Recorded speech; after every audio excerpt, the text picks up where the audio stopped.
Budget 2024-25 में सभी sectors और सेगमेंट को सब्सिडी, टैक्स राहत और दूसरी तरह की राहतों का अनुमान है। कुछ ऐसी ही उम्मीद वित्त मंत्री निर्मला सीतारमण से देश की आधी आबादी को भी है। माना जा रहा है कि सरकार बजट में महिलाओं को सशक्त बनाने से जुड़े कुछ बड़े ऐलान कर सकती है। इसके साथ ही कुछ पॉलिसी को लेकर भी बदलाव किया जा सकता है। इसमें सब्सिडी में बढ़ोतरी और जरूरी सामान की लागत को कम करने पर फोकस किया जा सकता है। पूर्ण बजट 2024 में वित्त मंत्री महिलाओं को टैक्स में अतिरिक्त छूट का फायदा दे सकती हैं। रसोई गैस से लेकर स्वास्थ्य सेवाओं तक पर सब्सिडी देकर महिलाओं को फायदा दिया जा सकता है। इसके अलावा शादी, रोजगार और माता पिता की जिम्मेदारियों जैसी बातों को ध्यान में रखकर महिलाओं को अलग से टैक्स छूट दी जा सकती है। जानकारों का सुझाव है कि इस बार के बजट में सभी वर्गों की महिलाओं को फायदा पहुंचाने से जुड़ी योजनाओं को लागू करने पर सरकार को विचार करना चाहिए।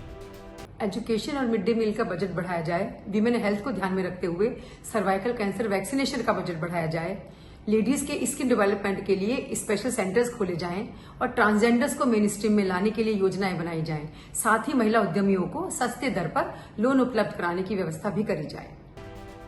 इस बार बजट में नौकरी पेशा महिलाओं के लिए सरकार कई तरह के ऐलान कर सकती है। ऐसे में संभव है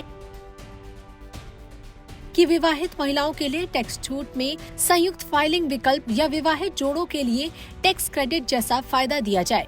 कामकाजी महिलाओं को कामकाज संबंधी खर्च, रिटायरमेंट कंट्रीब्यूशन या शिक्षा खर्च में टैक्स कटौती का फायदा मिले। बच्चों वाली महिलाओं को टैक्स क्रेडिट, कटौती या बच्चों की देखभाल, सब्सिडी या शिक्षा बजट जैसी योजनाओं का फायदा मिले।